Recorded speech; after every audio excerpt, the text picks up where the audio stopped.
Hey guys, I'm Nate the Intern, and welcome back to Built by Design. So today we're going to be talking about assemblies and constraints. Now, you've learned how to model pieces, and you've learned how to use Frame Generator, which you may have noticed creates assemblies. Now, assemblies allow you to create relationships between parts you've modeled. So today I'm going to show you how to assemble a ramp for the ramps that are going to go on our robot for our 2007 robot. Let's get started. So we'll go up, click New, create a standard assembly file this time. Now I'm going to go up, hit Place, the inner ramp covering, then click right-click Done, again hit Place, inner ramp frame generator. So this is an assembly I generated using Frame Generator. Now I'm going to click the Constrain tool and constrain it to these two sides using a mate constraint. This allows me to constrain two faces together. Again, go get the Constrain tool. This time click Flush, select both edges. And I'm not telling the software that I want these two edges to be flush at all times. Again, then go to the top, assign that, hit OK, go back, and now as you can see, that frame is now constrained to the covering. Now I'll go from Place and place the outer ramp frame. Notice how I already have that constrained onto it. I can now click Save. Save it as the ramp assembly.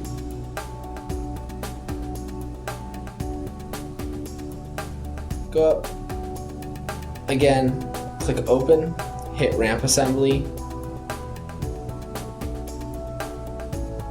Maybe not, I'll click ramp assembled hinge. Go to my home view.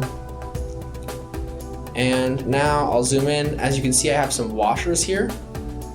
Now this one doesn't have a washer in between, so I'm gonna go right click place component, open up a washer, click Done, grab that, constrain it.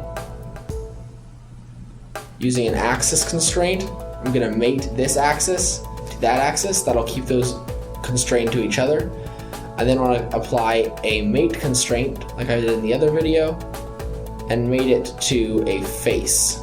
So in this case, we're gonna say that one. And I will choose to offset it a predetermined amount so that it's centered. Now that that's done, zoom out, save it, close the window,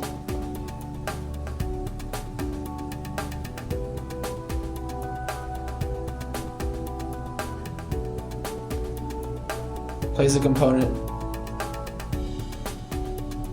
place the hinge, hit Done. Again, I'm right clicking and using the marking menus every time you see that Done bar pop up. Then I'll come in here, start applying some mate constraints this time. I'm gonna mate edges.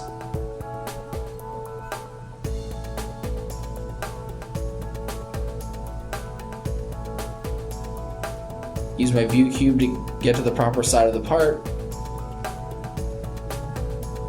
and hit apply. So now that makes sure that part stays on edge, and I can then go get the flush tool, again hit apply, and that allows me to have that hinge right where I need it.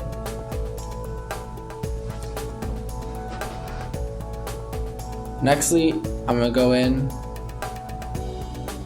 again use my view cube, grab that edge, and use my view cube to get to this edge, hit constrain. Notice how the part jumps, hit apply.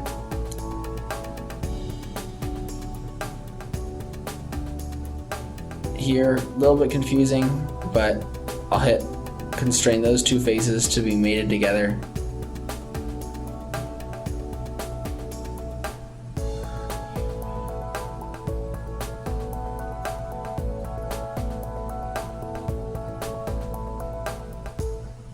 And lastly, just constrain these two sides to be flush, and all of a sudden you can see I have a ramp. So I can grab it, and notice how this hinge assembly is locked, so it won't actually bend.